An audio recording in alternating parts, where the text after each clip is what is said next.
This last weekend was a complete and utter disaster for Disney, with the Marvels only making $110 million globally during its opening weekend, which puts it at the lowest global opening for any movie within the MCU. But it's not only that, look at domestically, it only made $47 million, and that puts it behind 2008's Incredible Hulk, which was previously the lowest gross opening weekend for any movie within the MCU. And keep in mind, this isn't adjusted for inflation, and that's a movie that came out a decade and a half ago. So a lot of people were actually trying to think like, well, what went wrong with this? Because it's even performing worse than what the initial tracking was saying for this movie. Initial tracking was closer to $75 to $80 million, but those projections shrank dramatically in recent weeks to $60 million to $65 million, with bad buzz and actors like Brie Larson unable to promote the film due to the SAG strikes. The Marvels didn't even match those disappointing estimates.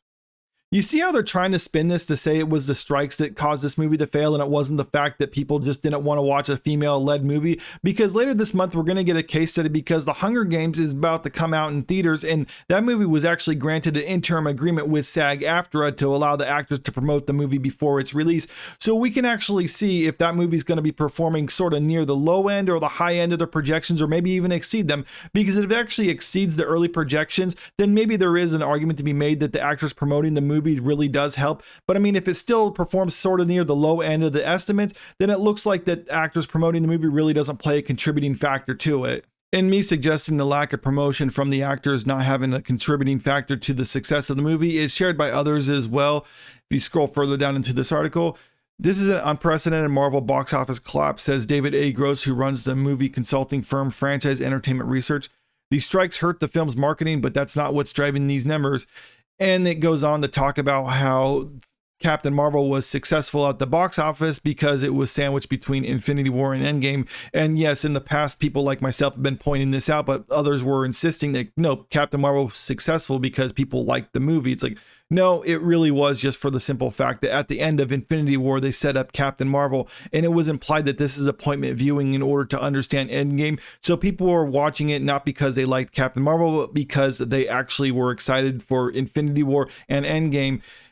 Does this mean that superhero fatigue has plagued society once and for all? Not necessarily, but the disastrous turnout for the Marvels could force a reckoning at Disney now that it's clear that audiences aren't willing to see any old superhero movie on the big screen.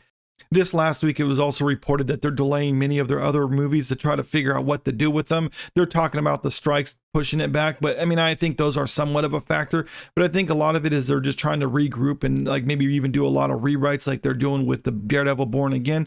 But also other movies like the Blade movie, for instance, is getting a budget of less than $100 million, which would make it the cheapest MCU movie to date.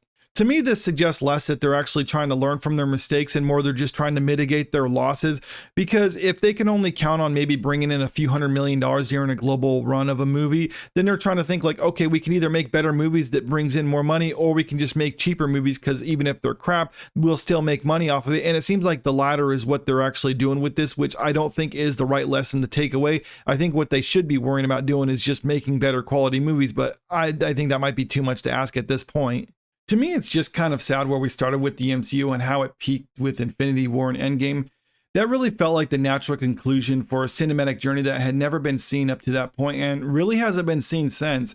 Marvel was able to establish an interconnected team of fantastic characters that really resonated with audiences. Unfortunately, Marvel got it into their heads that they were owed the fans' loyalty, so they decided instead of telling compelling stories that involved the characters' struggles, triumphs, loss, sacrifice, we got a machine just turning out content to be mindlessly consumed and forgotten, and right now it's looking like fans just aren't even bother consuming it anymore. Could Marvel change course? I think anything's possible, but I don't think they'll ever achieve the same glory that they got with the peak at Endgame, and it'd probably even take years in the making for them to actually get some semblance of actual glory days again. But those days I think are long behind us. It feels like the era of the superhero movie is kind of coming to an end, and it's not to say that they're ever going to go away entirely, but I think Marvel as we know it is pretty much dead, and it's just a matter of whether the studio is willing to bury it.